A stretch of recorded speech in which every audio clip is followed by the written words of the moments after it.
At around 4 p.m. on August 16, the Soviet Red Navy's Minsk aircraft carrier, moored in the port basin under the Sudo-Eng Bridge in Nantenji, Jiangsu Province, suddenly emitted billowing smoke. Subsequently, the fire department of Nantenji, Jiangsu Province issued a notice stating that the Minsk aircraft carrier caught fire during the demolition and renovation process. Firefighting, emergency response, and public security departments are dealing with it with all their efforts. Fortunately, no casualties were caused. As of more than 10 p.m. on August 16 when Da-Ye-1 was writing this article, the fire on the Minsk had not yet been extinguished. Photos taken by the public at the scene showed that the entire hull of the Minsk was illuminated, red in the blaze, and the black smoke column soared straight into the sky. The scene was shocking.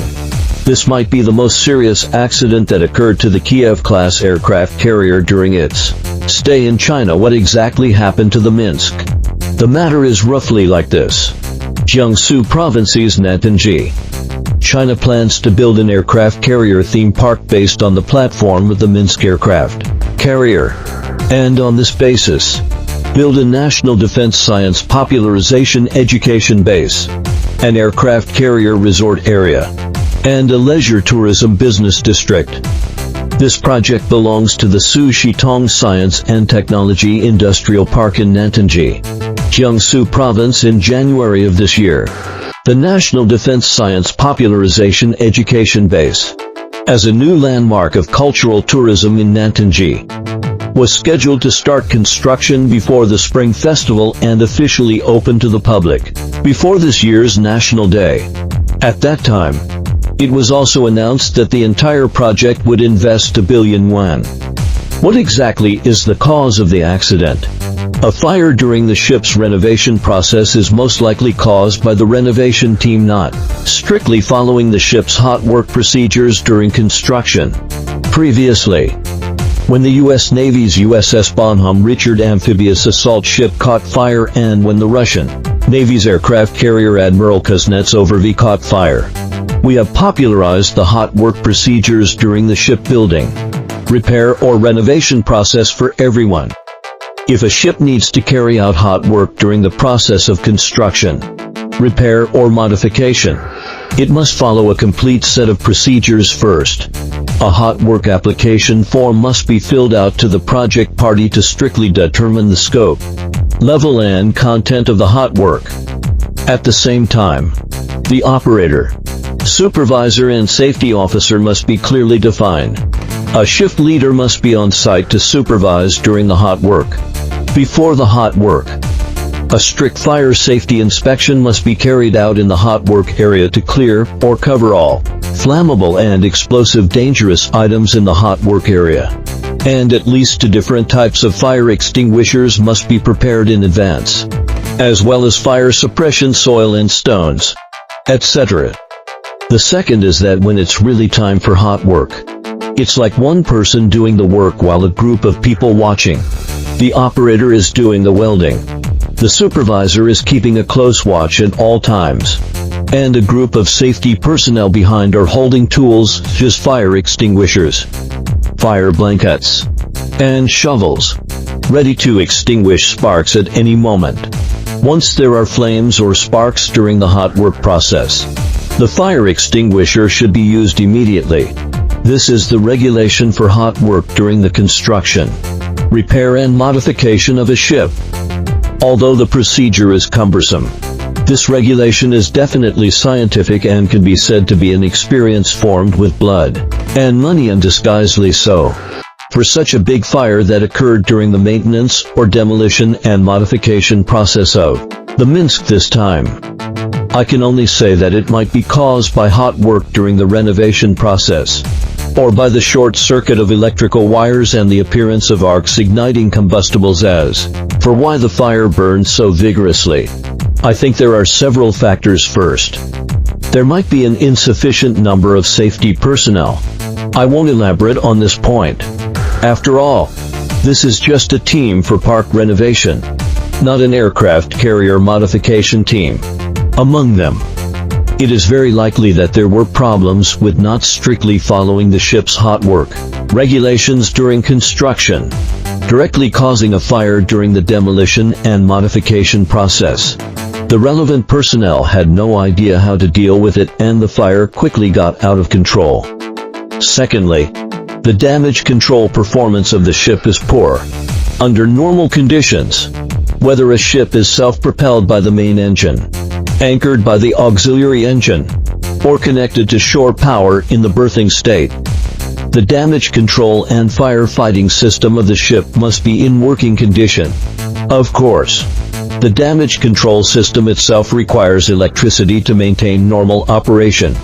As for the Minsk aircraft carrier, first of all, as an obsolete aircraft carrier that has been idle for many years, it is estimated that the fire protection system on board can only meet the basic fire safety requirements for public places, and definitely does not meet the technical performance standards for damage control and fire fighting of surface ships facing such a large fire. Its redundancy is most likely insufficient. Secondly, the Minsk has long been without power. Its main engine and auxiliary engine are missing, and it is not connected to shore power. In fact, in recent years, some urban explorers boarded the Minsk for adventure and exploration. From the videos they shot, it can be seen that the Minsk has no power and is pitch dark. Therefore, in my opinion, the current damage control and firefighting performance of the Minsk is almost zero. And once a fire breaks out, it will be uncontrollable. The insufficient number of personnel and poor damage control performance, and some other factors have even added fuel to the fire, making the fire on the Minsk even more out of control. First, there are numerous combustibles inside the Minsk aircraft carrier. Judging from the videos taken by urban explorers who boarded the ship before, there is a large amount of garbage in the hangar of the Minsk. Some of this garbage is covered with plastic sheeting, and some is contained in large garbage bags. All of these are combustibles. In areas such as the combat room and sailor cabins, there are a large number of plastic products such as exhibition dummies, which can also burn. At the same time, there are a large number of remaining cables and paints in the cabin. All of these will cause the Minsk to have a growing flame and spread along the compartments when a fire breaks out. Secondly, the location of the Minsk is unfavorable. The Minsk is located in the port basin under the Sudo-N Bridge, more than 400 meters away from the road on the south side of the Yangtze River embankment, and more than 160 meters away from the road on the west side. It is in a closed port basin. Fire boats cannot reach it. It is far from the shore.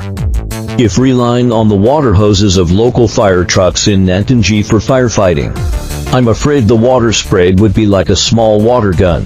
The only feasible solution is to dispatch firefighting aircraft. However, China does not have large firefighting aircraft. Some of the Xianzhou 60 firefighting type and AG 600M firefighting type have just made their maiden flights, and some are still only conceptual models. If helicopters with hanging buckets are used for firefighting, the fire in the cabin cannot be extinguished, and the amount of water for firefighting can be described as a drop in the bucket. Under such circumstances, it is not necessary for firefighters to risk boarding the ship to fight the fire. It is not worth putting firefighters in danger for an old ship whose condition is unknown. Therefore, the current fire on the Minsk is as we can see. Near midnight on the 16th, the fierce fire still has not been extinguished. Judging from the appearance, almost the entire lower hangar of the Minsk is burning, and the fire has spread to the upper structure and rushed onto the deck through vertical passages such as elevators leading to the flight deck. Now even the upper structure has been ignited, and the flames may be tens of meters high. So the Minsk is surely beyond salvation.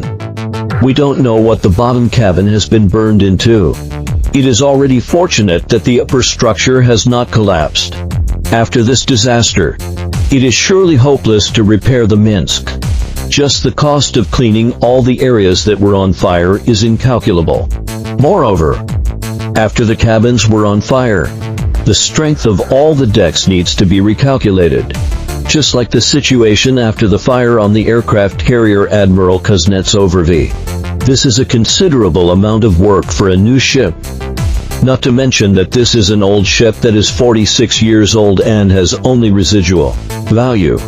And we don't even have its design and construction drawings when the ship was basically intact. Before, it could be acceptable to use it as an aircraft carrier theme park with reluctance. Now, after such a big fire, the most direct problem it faces is 3 words: more money needed. Not only more money is needed, but also the team from the shipyard has to be invited to recalculate the strength. It is simply crazy to torment an old ship according to the standards of a new aircraft carrier.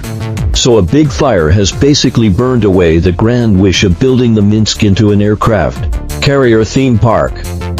In fact, what we are most concerned about now is no longer whether the Minsk can become an aircraft carrier theme park.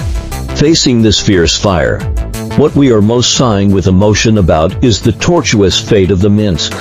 After the ship joined the Soviet Red Navy in 1978, it served in the Black Sea Fleet and the Red Banner Pacific Fleet successively, and even served as the flagship of the Pacific Fleet. At the end of the Cold War, the powerful Minsk aircraft carrier was always a sword hanging over the head of the Japanese self-defense forces. So much so that the Japanese neurotic ally created a novel called The Strike of the Minsk. During its more than 10 years of service, this giant battleship of the Red Navy once sailed proudly on the azure Black Sea and the Northwest Pacific covered with vast sea ice, showing the world the brilliance and glory of the Red Navy. However, no one ever expected that with the sudden collapse of the Red Giant, the service career of the Minsk would come to an abrupt end in 1992. And then it was tossed about first. It was sold to South Korea and was nearly reduced to scrap metal. Then it was sold to China and never managed to find a place to settle down in Dapeng Bay, Shenzhen and the Zhoushan Islands. And ultimately, no one expected that it would end its life under the Sudo-Eng Bridge in Nantenji due to a big fire.